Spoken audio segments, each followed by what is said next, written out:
माता वैष्णो देवी गुजरात टोला मुझे दिल से पर के रूप में सुनाए थे तो करता हूँ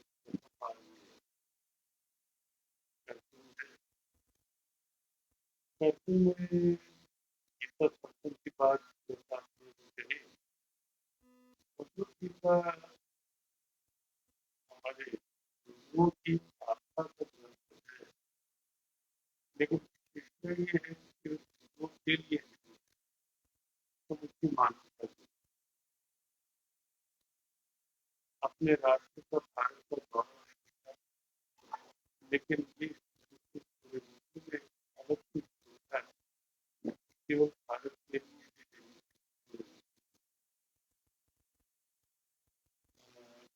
यही कारण है कि विश्व भर के साथ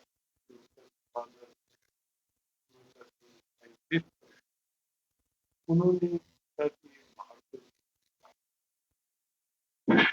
कोई जाति धर्म भरोसा क्षेत्र कोई भरोसा नहीं है। भगवत गीता मानसिक शांति को लेकर विश्व बंधुत्व जो हमारे वसुधैव कुटुंबकम की जिम्मेदार वहां तक एक सुधार प्रेरणा और इसीलिए हर क्षेत्र में यही भाव रहता है कि भगवत गीता समाज के हर क्षेत्र की समझ में आए, हर वर्ग की समझ में आए और सबको लगे कि आज की जो भी समस्याएं हैं उनका बहुत तर्क संगत समाधान, लॉजिकल सॉल्यूशन है भगवत गीता। अब पूरे विश्व में आप देखें कहीं युद्ध की भी विभीषिकाएं हावी हैं, कहीं प्राकृतिक आपदाएं बढ़ रही हैं, कहीं कोविड जैसी ना जाने कितनी समस्याएं बढ़ रही हैं और उससे भी अधिक हर मन के अंदर कहीं ना कहीं आशंकाएं बढ़ रही हैं, वो दुविधाएं बढ़ रही हैं, चिंताएं बढ़ रही हैं। तो समाधान कहाँ से ढूंढे इंसान? भगवत गीता एक समाधान है। और इन दिनों के सत्संग में हम क्योंकि शक्ति उपासना के हमारे मुख्य केंद्र श्री वैष्णो देवी धाम में यहाँ उपस्थित है, तो इसीलिए हमने यहाँ विषय जो लिया जाएगा वो भक्ति तत्व और शक्ति तत्व। भक्ति की आवश्यकता भी है, लेकिन भक्ति के साथ साथ शक्ति की आवश्यकता। शक्ति का अभिप्राय केवल वो शक्ति अपने यहाँ नहीं है कि दूसरों को डाउन करने वाली शक्ति, गीता में उसका भी वर्णन है, उसको हम लेंगे। शक्ति का अभिप्राय है हमारे शरीर में शक्ति हो, हमारे मानसिक शक्ति हो, हमारे पास सहन शक्ति हो, हमारी क्षमताओं में बल हो। तो उस रूप में शक्ति उपासना का तात्विक अर्थ गीता में क्या है वो भी एक भाव यहाँ लिया जाएगा, एक समाधान के।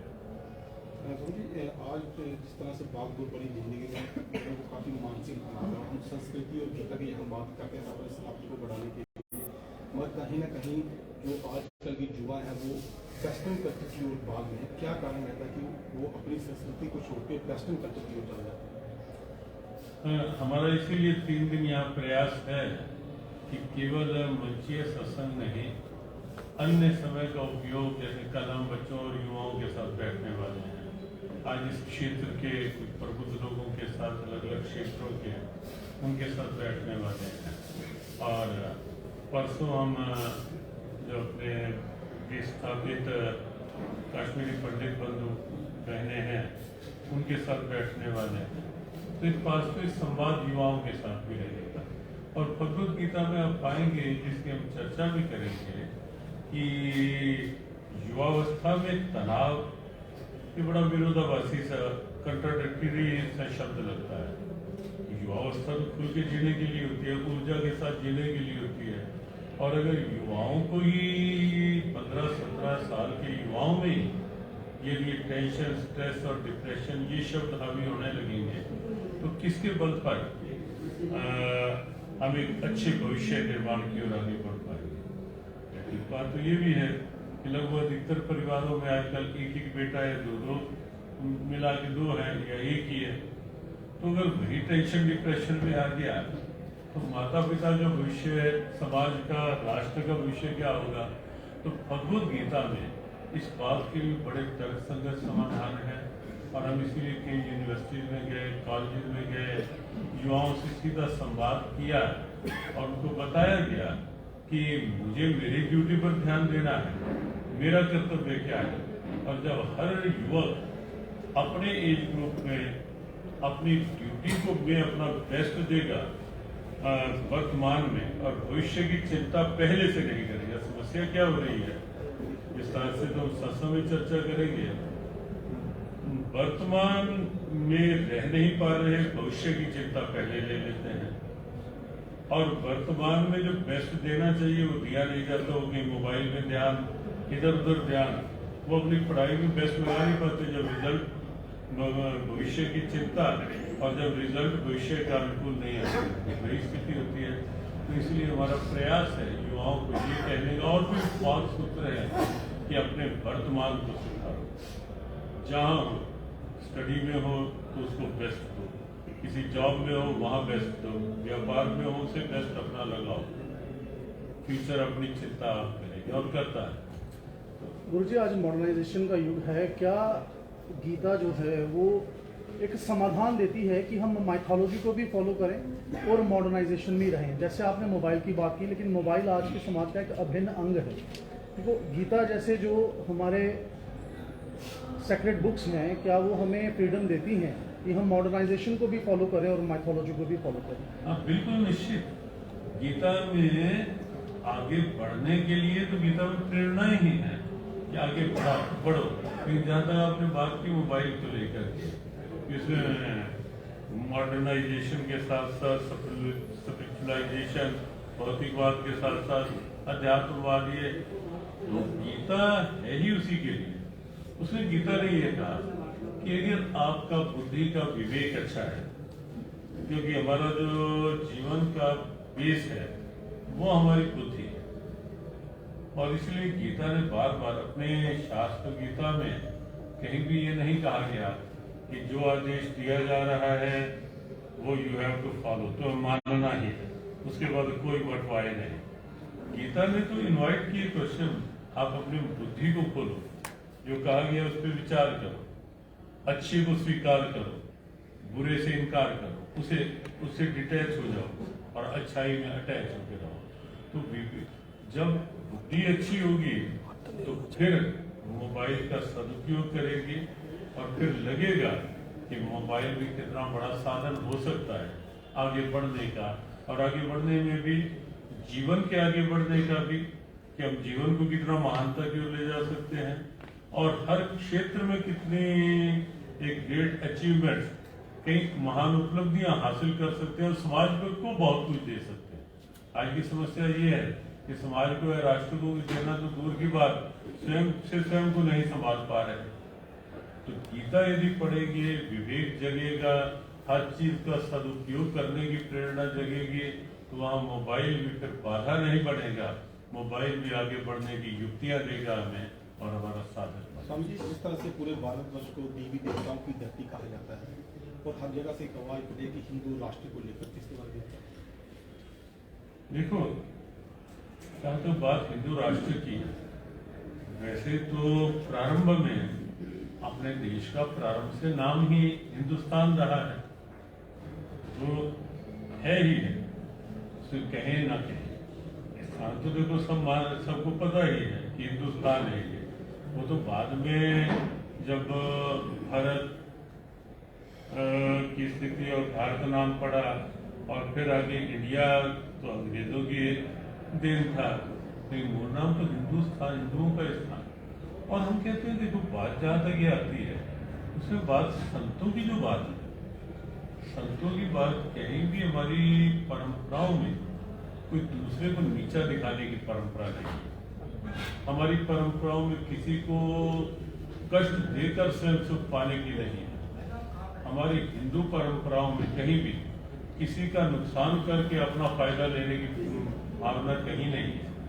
ये हिंदू सोच है जो सोच पूरे विश्व को विश्व बंधुत्व के आगोश में ले सके, जो सोच पूरे विश्व में शांति और सद्भाव का वातावरण दे सके, जहां केवल अपने लिए नहीं सोचा जाता, अपनी जाति, अपने धर्म, अपनी कौम, अपना वर्ग, जहां केवल अपने लिए नहीं सोचा जाता, अपने साथ साथ प्राणियों में सद्भावना और विश्व का कल्याण हो की भावना रखी जाती है, वो सोच है। और हमें लगता है कि राष्ट्र में वो सोच बढ़े तो उसमें कठिनाई नहीं, क्योंकि उस सोच के बाद ये नहीं है कि यही तो एक विश्व में सोच है जो किसी का नुकसान करके अपने फायदे की ओर नहीं बढ़ती, जो दूसरे का भला आगे रखती है, जहां हड्डियां दान करके भी, अपनी हड्डियां दान करके भी यदि दैवी संपदा फैलती है और आसुरी संपदा समाप्त होती है, तो जहां हड्डियां भी दान में दे दी जाती हैं, वो अपनी सोच है।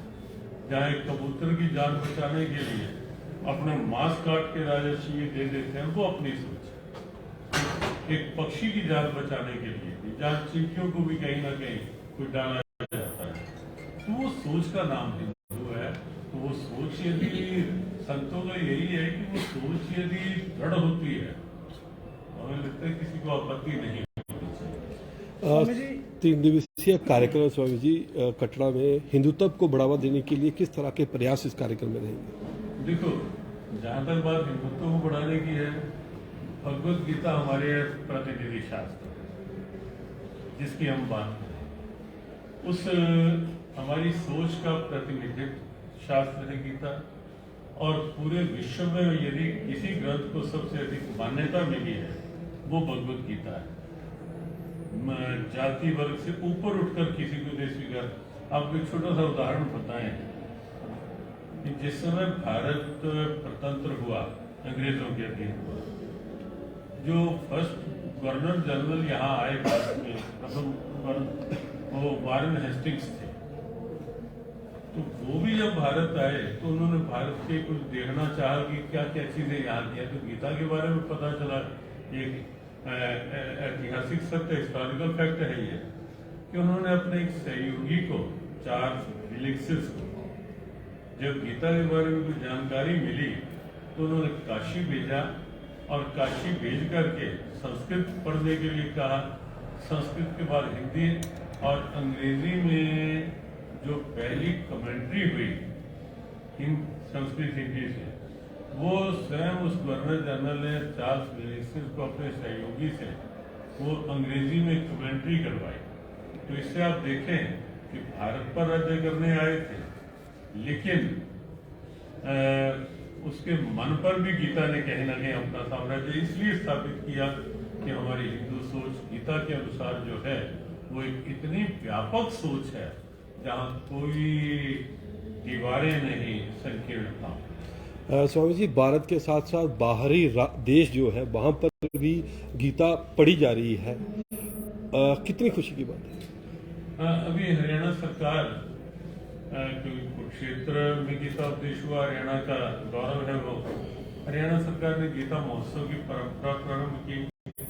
उसके बाद अंतर्राष्ट्रीय गीता महोत्सव की परंपरा प्रारंभ की। अपनी संस्था जीव गीता जो है उसकी सद्भावना साथ रहती है प्रेरणा के रूप में। तो उसके बाद अंतर्राष्ट्रीय गीता महोत्सव प्रारंभ हुए। मॉरिशस में हुआ, पहले इंग्लैंड में हुआ, फिर और लास्ट ईयर कनाडा में हुआ। अभी इसी महीने 28, 29, 30 को ऑस्ट्रेलिया में है। हर देश की पार्लियामेंट में गीता आदरपूर्वक रखी जाए, वो एक लक्ष्य लेके चला जा रहा है। कोई और सब मिलता है, गीता कहीं नहीं रखी होती, तो और बड़े आदर से स्वीकारा भी जा रहा है। हमें उस समय बड़ा आनंद था कि जब ब्रिटेन की संसद में, House of Commons, House of Lords में दोनों जगह भगवत गीता विराजित की गई, ली उन्होंने और आदर से विराजित। हमें लगा कि जिस देश ने 200 साल तक शासन किया, कम से कम आज वहाँ के शासन में भगवत गीता ने अपना स्थान बनाया है।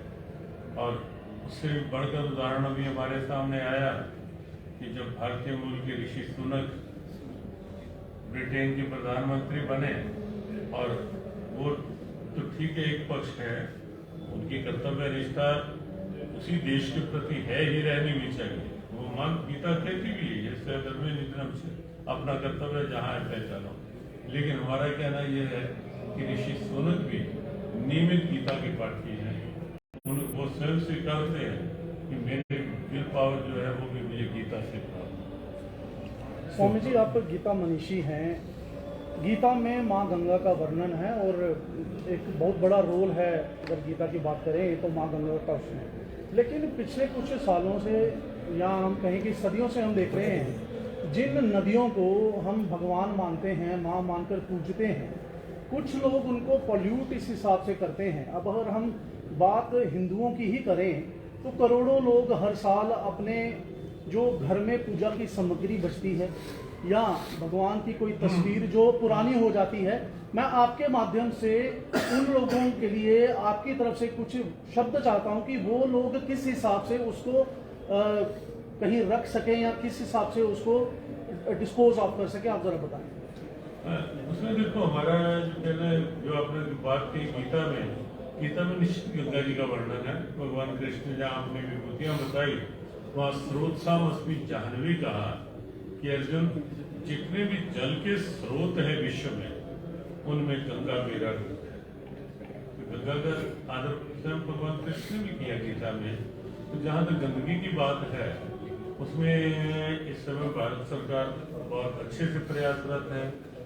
काफी नमामि गंगे प्रोजेक्ट के रूप में काफी प्रयास हुए हैं, कुछ परिणाम भी सामने आए हैं और आने वाले 2-3 वर्षों में और अच्छे परिणाम आने की संभावना है। लेकिन वो स्वच्छता हमें लगता है वो पूर्णता नहीं दे सकती यदि समाज की सक्रियता साथ नहीं है। और वो जो आपने कहा, ये निश्चित समाज के प्रत्येक व्यक्ति को अपनी अपनी भूमिका बनानी होगी। कि हम एक बात कहते हैं कई बार, स्मार्ट सिटी बन भी जाए लेकिन सिटीजन स्मार्ट नहीं बनेंगे तो स्मार्ट सिटी भी बहुत ज्यादा देर तक स्मार्ट नहीं रह पाएंगे। सिटीजन भी स्मार्ट हो, काम गीता करती है स्मार्ट सिटीजन तैयार करने का। तो सिटीजन्स को भी अपना दायित्व तो निभाना पड़ेगा कि हम गंदगी ना फैलाएं। वहाँ स्नान करें तो साबुन लगा के स्नान ना करें। हाँ, घर की जो पूजा सामग्री निकलती है उसको ऐसे ही ना करके या कहीं खुदाई में डालें या हवन इत्यादि की है तो प्रयोग भी हो जाती है, नहीं तो खेतों में डालें, उससे और उर्वरा शक्ति बढ़ेगी। कहीं ना कहीं मिट्टी में उसमें ही मिट्टी में मिले।